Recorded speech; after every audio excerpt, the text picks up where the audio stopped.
Bueno, seguimos con nuestro estudio de Marcos, tras las huellas del Maestro. Vamos a Marcos 3. Marcos 3.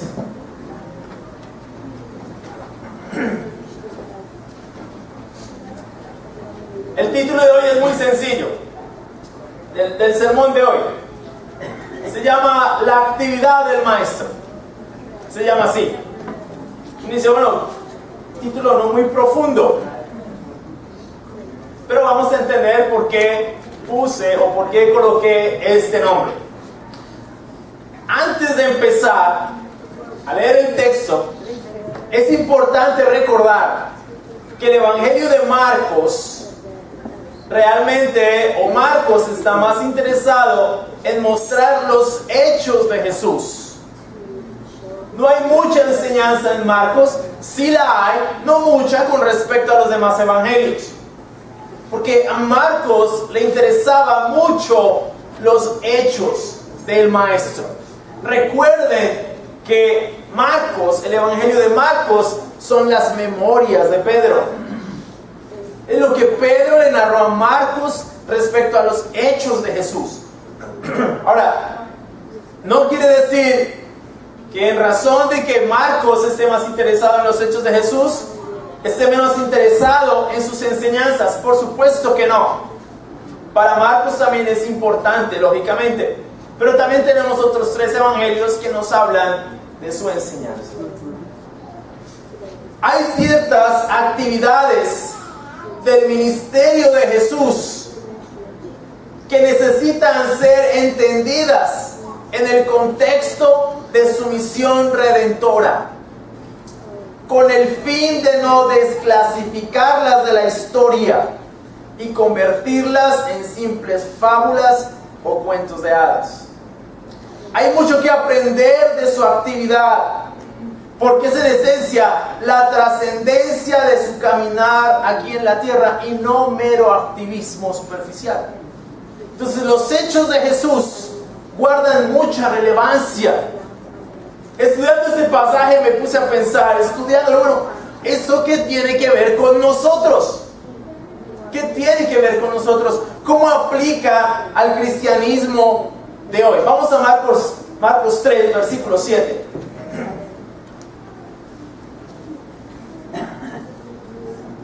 Dice, Jesús se retiró al lago con sus discípulos y mucha gente de Galilea lo siguió. Cuando se enteraron de todo lo que hacía, acudieron también a él muchos de Judea y de Jerusalén, de Idumea, del otro lado del Jordán, y de las regiones de Tiro y Sidón. Entonces, para evitar que la gente lo atropellara, encargó a sus discípulos que le tuvieran preparada una pequeña barca. Pues como había sanado a muchos, todos los que sufrían dolencias se abalanzaban sobre él para tocarlo. Además, los espíritus malignos al verlo se postraban ante él gritando, tú eres el Hijo de Dios. Pero él les ordenó terminantemente que no dijeran quién era él. En el versículo 13 dice, subió Jesús a una montaña y llamó a los que quiso, entre sus discípulos según Lucas, los cuales se reunieron con él. Designó a 12, a quienes nombró apóstoles, para que lo acompañaran y para enviarlos a predicar y ejercer autoridad para expulsar demonios. Estos son los 12 que él nombró: Simón, a quien llamó Pedro, Jacobo y su hermano Juan, hijos de Zebedeo, a quienes llamó Boanerges, que significa hijos del trueno, Andrés, Felipe, Bartolomé, Mateo, Tomás, Jacobo, hijo de Alfeo, Tadeo, Simón el celote y Judas Iscariote, el que lo traicionó. Hasta ahí vamos a estudiar el día de hoy.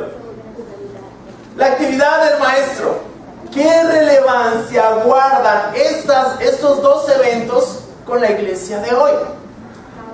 Vamos a contextualizarnos un poco. Después del debate que Jesús sostiene con los fariseos respecto al sábado, y al enterarse de las intenciones de estos y los herodianos de asesinarlo, se retiró junto con sus discípulos y se dirigió al lago. Dice la Biblia que mucha gente lo siguió. En el versículo 8 nos narra que cuando la gente se enteró de lo que hacía, acudieron a él muchas personas de otras poblaciones. En este versículo vemos una evidencia impresionante de la popularidad rápidamente creciente que tenía ya Jesús entre el pueblo. La lista de lugares indica que las multitudes venían no solo de las regiones circunvecinas a Cafarnaúm, sino también de sitios muy lejanos. Prácticamente incluye toda la nación y sus alrededores. Marcos incluye detalles acerca de la obra de Jesús en casi todas esas regiones.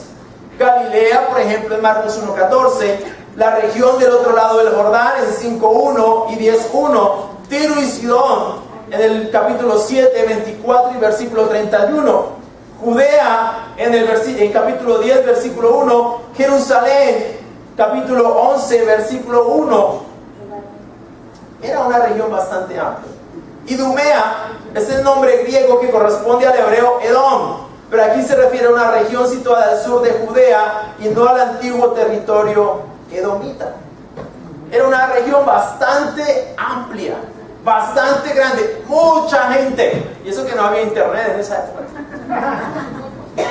Mucha gente escuchó hablar de Jesús, escuchó hablar de lo que hacía, de sus milagros, de sus sanidades, de su actividad.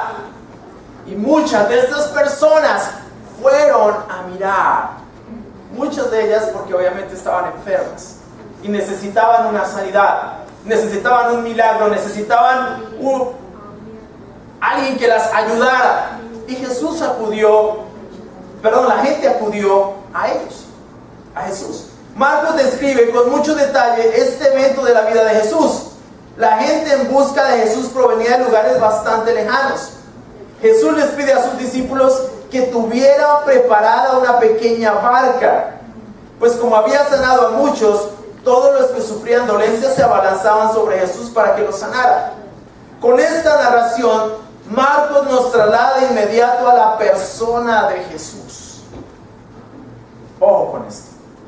Los milagros aquí no son lo verdaderamente relevante. Es Jesús. Incluso cuando nos describe la reacción de los demonios ante la presencia de Jesús, dice que se postraban ante él gritando: tú eres el Hijo de Dios. Aun cuando estos demonios no testificaban a favor de Jesús, sino que acentuaban las expectativas erróneas de la multitud, de cualquier forma reconocieron su divinidad. Jesús los calla, ya que no era el tiempo de revelar su identidad, y estos demonios tampoco eran los más apropiados para hacerlo. Sin embargo, toda esta actividad milagrosa apunta no a la actividad en sí misma, sino a Jesús. Es indiscutible que la intención de Marcos con esta narración es mostrarnos la vida de Jesús. Jesús es el centro de su propia actividad, no la actividad misma. Es interesante que hoy en día, nos interesan más los hechos de Jesús que Jesús mismo. Y Marcos estaba interesado en mostrarnos los hechos de Jesús, pero para que viéramos a Jesús. Estos milagros tenían un propósito. Lo tuvieron. Vamos a Juan 20. Marquen ahí y vamos a Juan 20.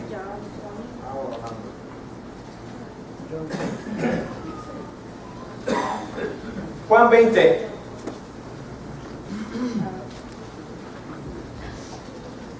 Versículo 30.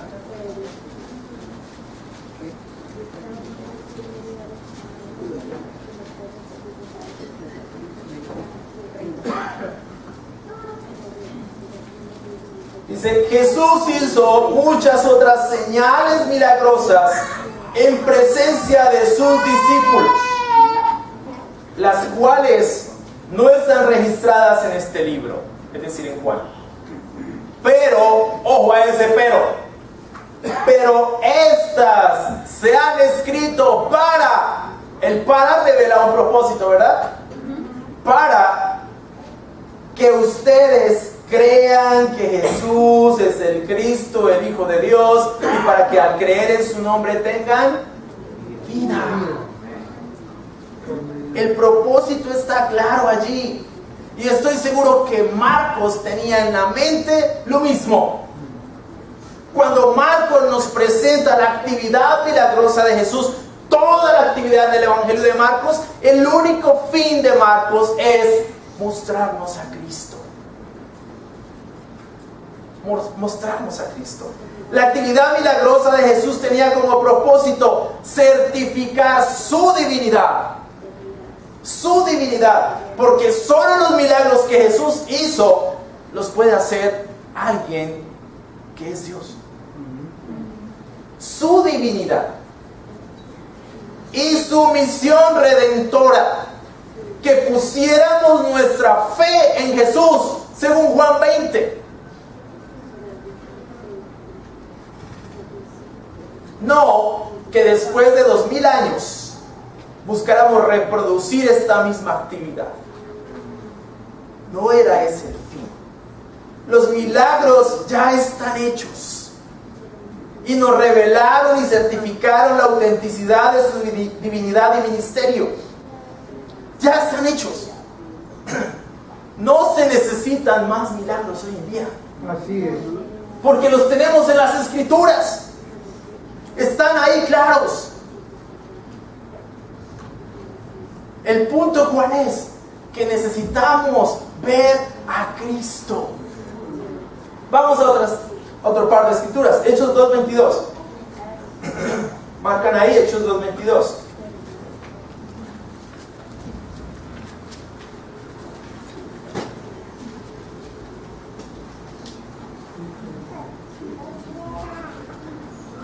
Dice ya Pedro predicando. Mira la predicación de Pedro. Pueblo de Israel, escuchen esto. Jesús de Nazaret fue un hombre acreditado por Dios ante ustedes con milagros, señales y prodigios, los cuales realizó Dios entre ustedes por medio de él, como bien lo saben. ¿A quién está predicando Pedro aquí? A Cristo. No a los milagros en sí mismo. Hebreos 2:1-4. Vamos a Hebreos 2:1-4.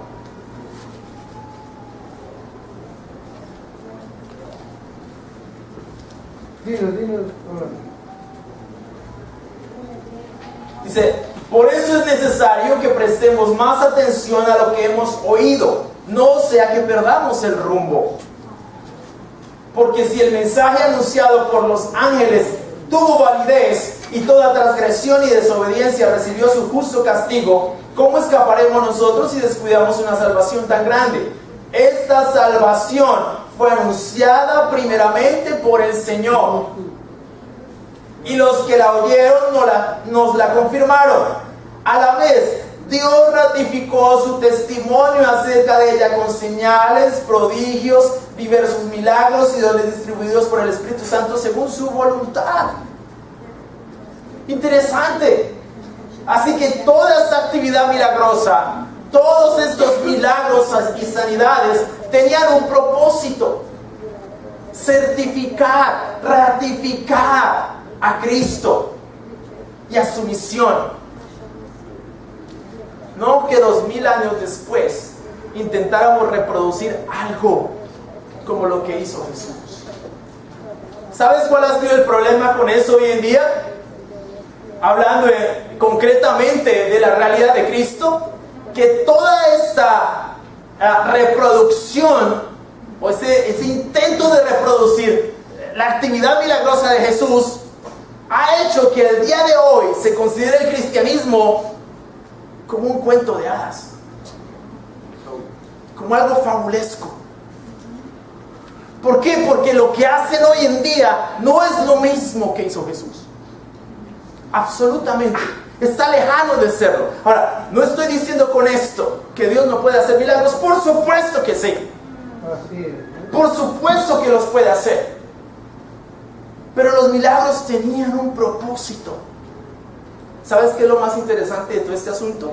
Que aún en la época en que los milagros se hicieron, mucha gente no puso su fe en Jesús. ¿Qué garantiza que tratando de reproducir, entre comillas, lo mismo, la gente hoy mira a Cristo? El centro del Evangelio no son los milagros, ni las sanidades, ni el edificio donde nos reunimos, ni las sillas, ni la banda que toca, ni absolutamente nada. Es Cristo. El centro del Evangelio es Jesús. Entonces, en este afán de tratar de reproducir la actividad de Cristo, de su ministerio, muchos hoy dudan de la historicidad de Jesús, de su realidad histórica. Créanme, está complicado esto hoy en día. Gran parte del cristianismo le ha hecho un muy flaco favor, muchos predicadores le han hecho un muy flaco favor a la predicación como tal. Porque en muchos de estos lugares se habla más o se hacen más de este tipo de cosas en lugar de predicar el Evangelio, en lugar de hablar de Cristo. Están llevando a la gente a buscar las cosas de Dios y no a Dios mismo. El centro de esto es Cristo. El centro del Evangelio es Jesús. Hoy hay algunas personas, Bart Ehrman es un ejemplo de esto, el Seminario de Jesús es otro ejemplo de ello, teólogos muy renombrados, académicos muy renombrados, que al día de hoy están cuestionando la historicidad de Jesús. El asunto es que los cristianos estamos arrinconados, entretenidos en un montón de cosas y no mostrando la realidad de Cristo primero en nuestras vidas y en nuestra predicación.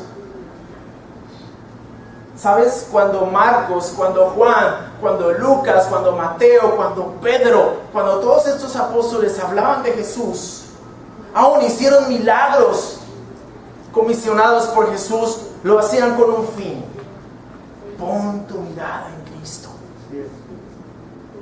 busca a Cristo, porque Cristo es lo más importante, no hay nada más importante.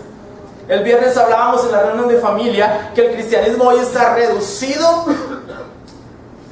a un cuerpo de emociones y no a un cuerpo de doctrinas. Tú le preguntas a un cristiano: oye, explícame tu fe. Ay, es que mi fe es linda. Linda. Mi fe es hermosa, es divina. Yo cuando voy al servicio me siento Esos son emociones. La fe es una cosa muy distinta. La fe no es un cuerpo de emociones, es un cuerpo de doctrinas. Completamente. Cuando Pedro se paró a predicar, no se paró a predicar emociones, se paró a predicar a Cristo. Cuando Felipe, el primer mártir de la iglesia, se paró a predicar, no se paró a predicar emociones, se paró a predicar a Cristo y murió por ello.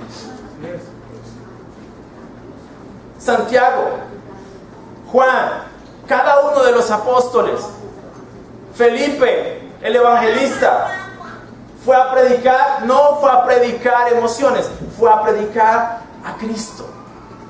La fe es un contenido de doctrinas, no un contenido de emociones.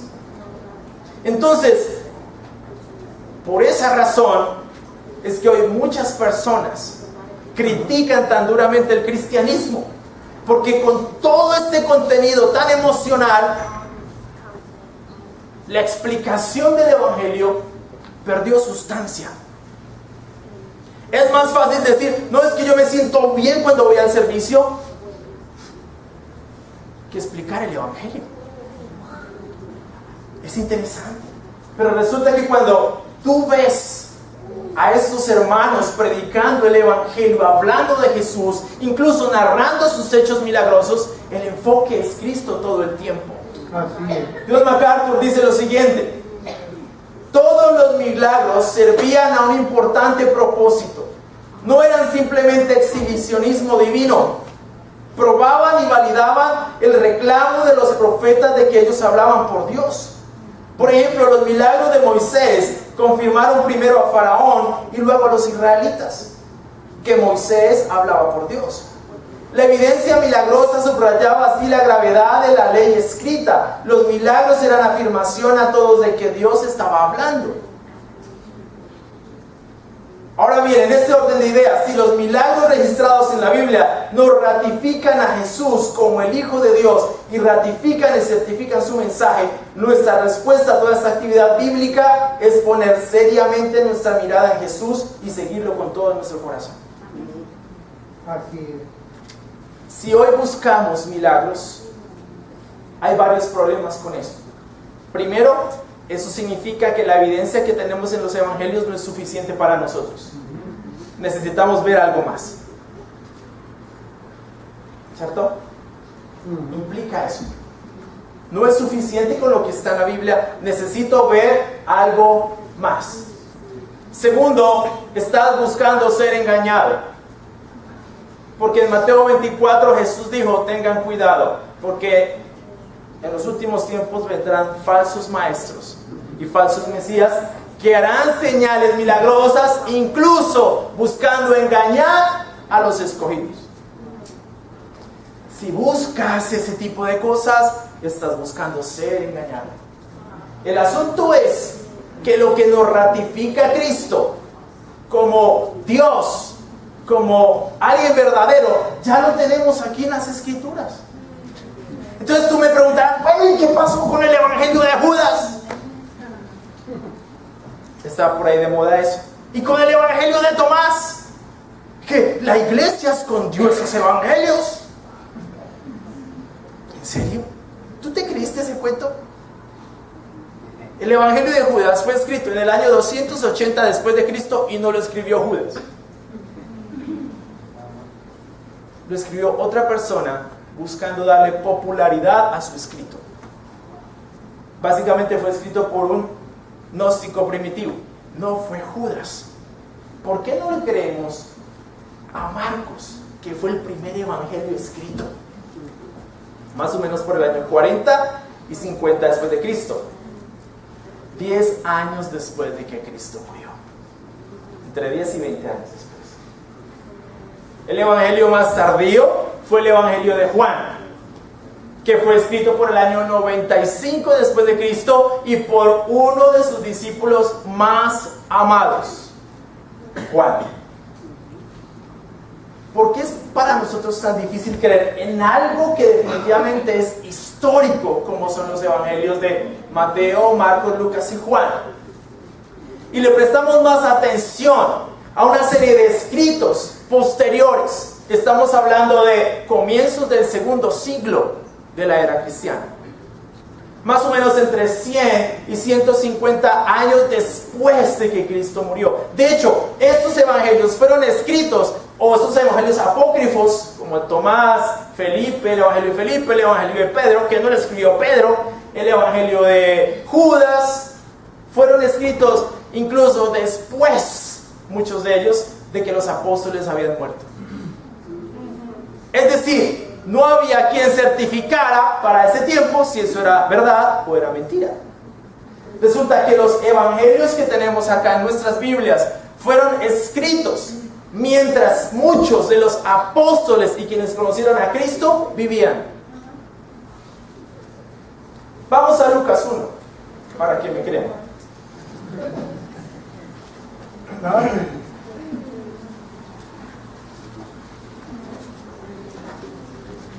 Lucas 1. Versículo 1. Yo les digo esa 1. Muchos han intentado hacer un relato de las cosas que se han cumplido entre nosotros, tal y como nos la transmitieron los que desde el principio fueron testigos presenciales y servidores de la palabra. Ojo, testigos presenciales y servidores de la palabra. Por lo tanto, yo también, excelentísimo Teófilo, habiendo investigado todo esto con esmero desde su origen, he decidido escribírtelo ordenadamente para que llegues a tener plena seguridad de lo que te he enseñado. Esto es un documento histórico, escrito por un médico y por un historiador, que es Lucas. Lucas y Hechos son un solo evangelio. Cuando tú lees los evangelios, cuando lees Lucas, cuando lees Hechos, queda fuera de toda duda la existencia de Cristo.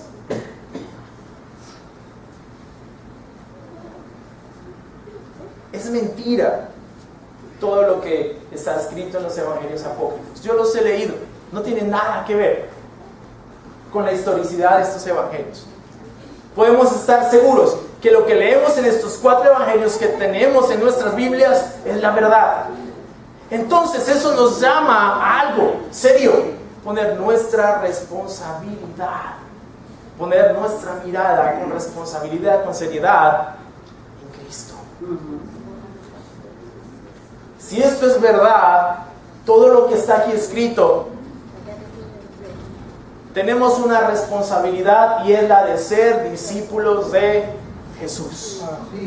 Ser discípulos del Maestro. Si estas huellas de las que estamos hablando aquí son ciertas y son las huellas de Jesús, nuestra responsabilidad es poner nuestra mirada en Cristo.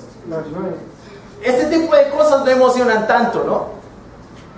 Esto no es como, eso es historia, fechas, toda la semana en el colegio viendo historia, y usted me mete más historia el domingo. Resulta que es relevante para nuestra fe. Si yo no sé estas cosas, creo cualquier otro cuento diferente. Así es, dilo. Creo otra cosa que no es.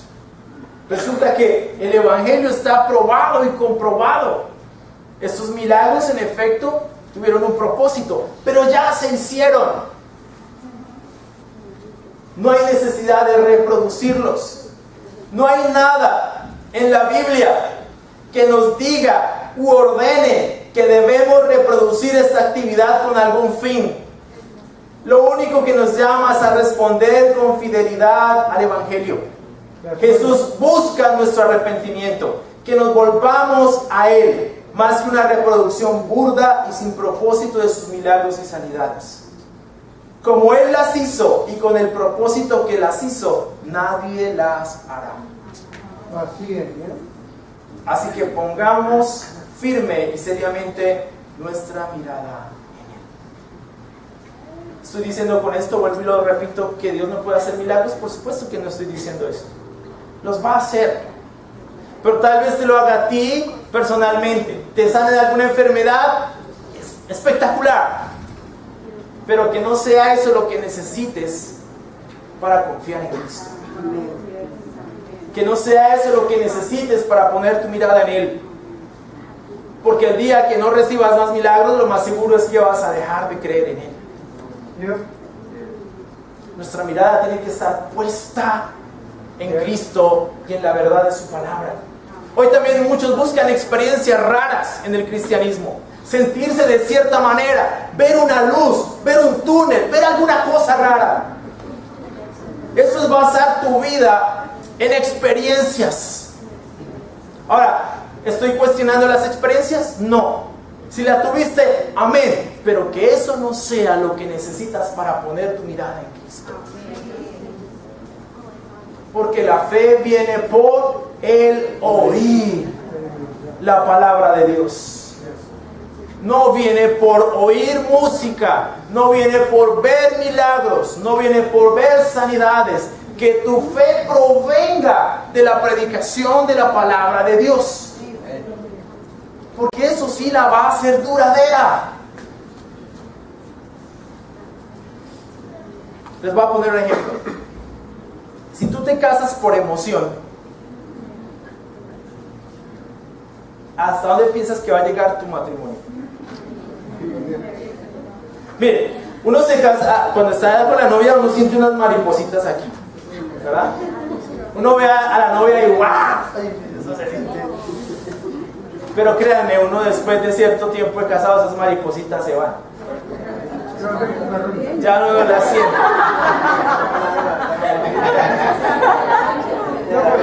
Ya uno no las siente. Oh, ¿sabes por qué? Por muchas razones. Uno, el tiempo pasa, envejecemos. Si lo único que te llamó la atención de fijarte en tu esposa fue lo de afuera, estás frito. Porque eso se acaba. Las emociones se van. Queda lo que es real. Tú tienes que amar a tu esposa, no por lo que es por fuera, sino lo que es por dentro. Eso no se acaba. Eso permanece. Hoy hablaba con las solteras precisamente de ese asunto. Y les hablé de 3 formas: como papá, como esposo, como amigo. Fíjense en hombres que realmente las lleven a Dios. Fíjense en hombres que no se fijen en ustedes por lo de afuera, porque el día que eso se acabe las dejan tiradas. Fíjense en hombres que las amen, que las respeten, que las cuiden. Resulta que a veces nos fijamos en la fe cristiana por lo de afuera, por los beneficios, por los milagros, por la prosperidad que está muy de moda, pero no por las convicciones. Por eso les digo que sermones como estos desocupan iglesias. Créanme, sermones como estos desocupan iglesias. Así tan largos, desocupan iglesias. No, hable 15 minutos, no más. Y no lea muchas escrituras. Emocione la gente.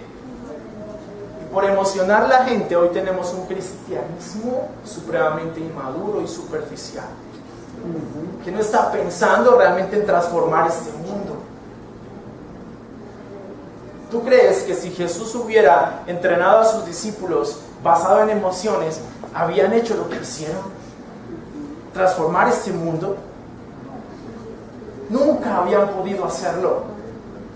Necesitamos cristianos que pongan su mirada en Cristo. Hombres y mujeres que quieran ser cristianos, pero por una relación con Cristo, no por los beneficios. Si te casas, bien; si no te casas, también. Si se arregla tu matrimonio, bien; si no se arregla, está bien, algo tienes que aprender. ¿Sí me explico? Pero que no se trate de lo que esperas tú, sino de lo que Dios espera de ti. Es definitivamente eso. Cuando comenzamos a fijarnos más en las cosas de afuera, nos volvemos inestables, inmaduros, emocionales. Nada nos satisface. Por eso muchos hombres y muchas mujeres que se casan buscando eso, tienen muchos matrimonios. Porque ningún hombre, ninguna mujer los complace. Muchas personas que están buscando milagros y sanidades andan de iglesia en iglesia. Son iglesianistas, no cristianos. El punto acá es Cristo. Créanme, miren, hermanos, estos sermones duermen a la gente, desocupan iglesias y lo hacen aún muy popular. Nada más miren a mí cuántos me ven en internet, como 15 nomás.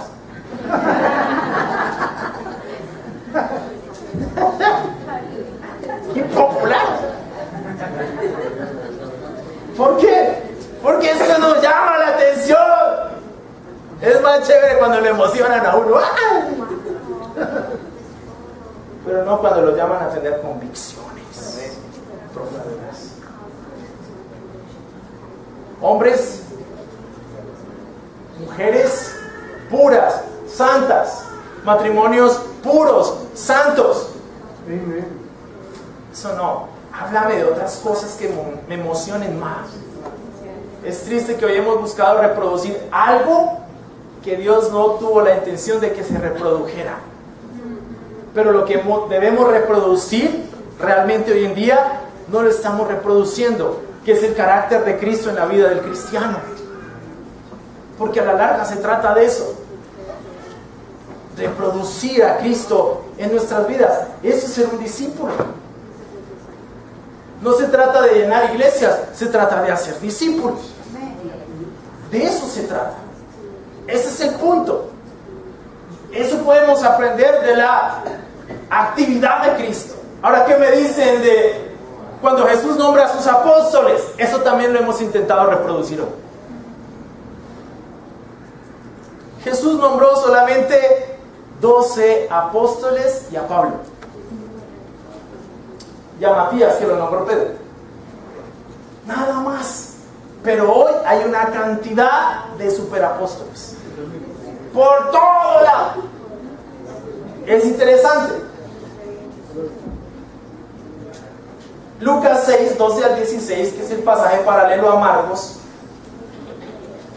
nos confirma que Jesús pasó toda la noche en oración y a la mañana siguiente llamó a sus discípulos y escogió a 12 de ellos, a quienes llamó apóstoles, es decir, enviados con una misión especial.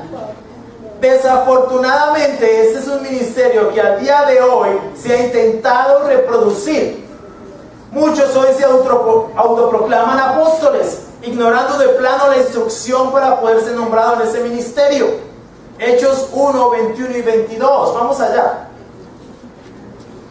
Hechos 1, 21 y 22. Si no has llegado, tú te lo lees. Por tanto, es preciso que se una a nosotros un testigo de la resurrección. Uno de los que nos acompañaban todo el tiempo que el Señor Jesús vivió entre nosotros, desde que Juan bautizaba hasta el día en que Jesús fue llevado de entre nosotros. Habían dos requisitos para poder ser nombrado apóstol. Uno, ser testigo de la resurrección. Y dos, haber caminado con Cristo. ¿Verdad? Creo que esos dos requisitos hoy no lo cumple ninguno. La Biblia enseña aún más que la iglesia fue construida sobre el fundamento de los apóstoles. Efesios 2:20 habla de eso. Y también enseña que Pablo fue el último apóstol. Dice que vio a Jesús resucitado y que él se considera como una especie de abortivo. ¿Sí? Porque no caminó con Cristo y porque persiguió a los de la iglesia. Pero él es el último apóstol. ¿Sabes qué se intenta hoy con este autonombramiento de apóstoles? Reclamar una autoridad peligrosa. Muchas de estas personas están engañando a los creyentes, haciéndoles creer cosas que definitivamente no son. Muchos de ellos en sus púlpitos ni siquiera abren sus Biblias para enseñar. ¿Por qué? Porque es que como un apóstol tiene una revelación nueva. Los apóstoles tuvieron una revelación, ¿verdad? Ellos fueron los encargados de terminar de completar toda o recibir toda la revelación de parte de Jesús. Y eso lo hizo el Espíritu Santo. Entonces, estos apóstoles hoy están reclamando una nueva revelación, nueva profecía. Resulta que el canon ya se cerró. Lo único que tenemos es lo que está aquí escrito. No tenemos nada más. Es todo lo que necesitamos. Las escrituras. No necesitamos superapóstoles nuevos que nos digan cosas que no armonizan con lo que está aquí escrito. Pero muchos hoy están escuchando a estas personas. Terminan alejándose de Dios. Terminan alejándose de su palabra. Estas dos cosas que vemos aquí en las escrituras no se hicieron para que las reprodujéramos hoy en día. Se hicieron para que confiáramos y pusiéramos nuestra fe en Cristo. como nuestro único Señor, como nuestro único y suficiente Salvador. Nada más. Necesitamos tener cuidado y no basar nuestra fe en experiencias, sino en el contenido histórico y veraz de la palabra de Dios. Juan 17:17 dice que la palabra de Dios es la verdad. Así es. Los diversos hechos de Jesús nos revelan su obra y su carácter divino. Nuestra respuesta es y debe ser como nos lo pide la Biblia: fidelidad a sus palabras y enseñanzas. Conocemos a Jesús, su vida y ministerio, con dos propósitos: amarlo y seguirlo. Única y exclusivamente eso. Muchísimas gracias, Señor.